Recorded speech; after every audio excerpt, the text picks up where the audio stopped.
Depuis 50 ans que cette décharge existe, des centaines de travailleurs informels viennent y chercher chaque jour les matériaux recyclables qu'ils revendront au poids. Certains depuis 3 générations, comme Pablo, qui a commencé à l'âge de 14 ans.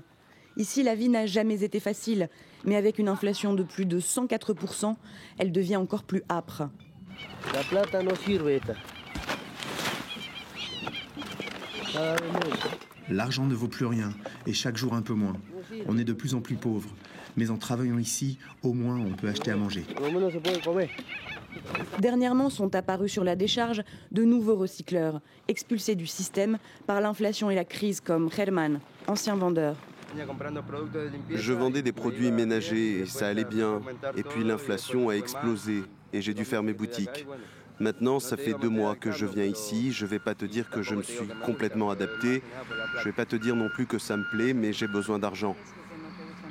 En une journée, un recycleur peut gagner jusqu'à 20 €. C'est le double du salaire minimum argentin, complètement dévalué. L'inflation touche toutes les classes sociales, tous les détails du quotidien. Damien Dipace est économiste, spécialiste de la question. Regarde, toute la carte est écrite à la main.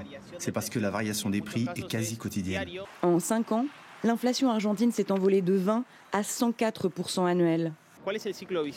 Quel est le cercle vicieux dans lequel est tombée l'Argentine ? Un énorme déficit fiscal qui se finance par une émission monétaire qui finit par provoquer une dévaluation de notre monnaie face au dollar et donc de l'inflation, qui génère une chute de l'activité économique, qui génère de la précarité. L'inflation exponentielle et la peur du déclassement qu'elle provoque est la principale préoccupation des Argentins.